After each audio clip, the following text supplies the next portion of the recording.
The sun has just come up over Prodigal Farm, and more than 200 goats are winding their way in from open pasture to the barn for an early morning milking. Hey, sweetie. Come on, girlies. Let's go. Come on. The goats file in one by one. The twice-a-day milkings to make cheese will take hours of hard work for Dave Krabbe and Kathryn Spann, partners on this land and in life. This is Coraline. Yep. She and her sister Miracle were some of the original 20 doelings that we got when we decided to found the dairy. Kat Spann knows each of her goats by name. I do know all their names. That's Miss Edwina, who thinks she's all that. Kat Spann is all that.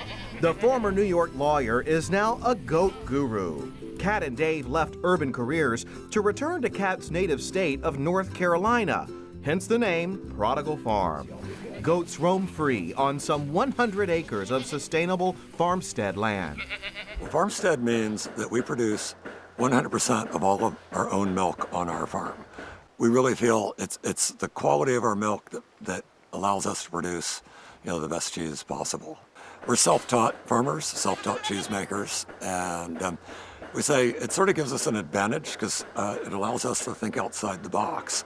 Our goats are really engaged with people, very drawn to people because they've only had good experiences with people. But they're also alert, engaged in the world around them.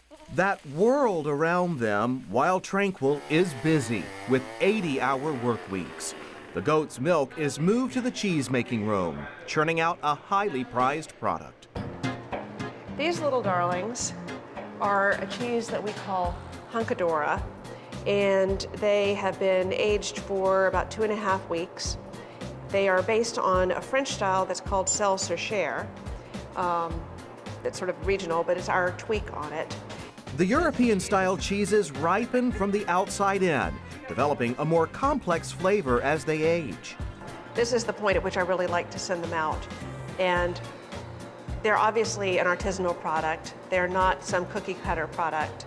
If I hold on to this, I think first of the animals that it took to produce milk that people have consistently commented is some of the best in the industry. But this also represents my vision for a cheese that competes favorably with foreign cheeses.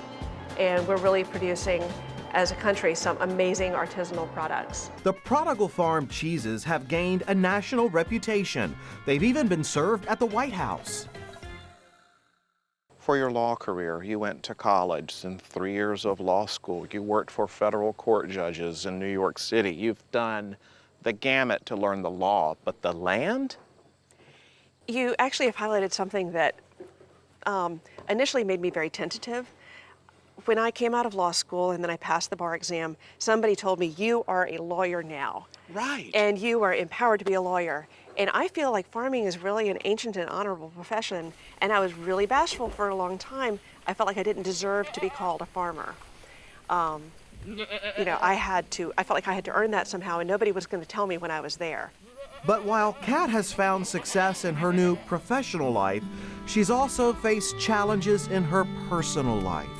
Last fall, I was diagnosed with stage 3 breast cancer and started first chemo, then surgery. Now I'm doing radiation for that, all of which is very time-consuming, and it's a lot of downtime in a business where dairy doesn't wait, milk doesn't wait, the cheese making doesn't wait.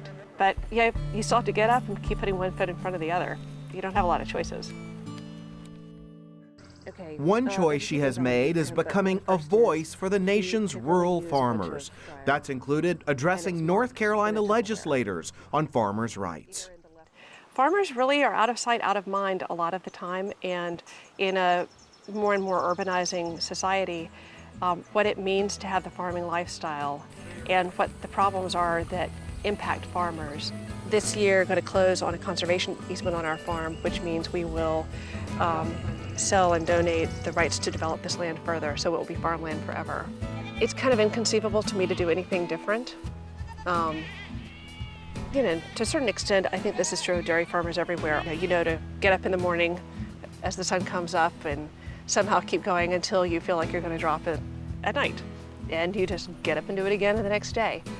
And we very much view ourselves as custodians part-time of something that will continue after us.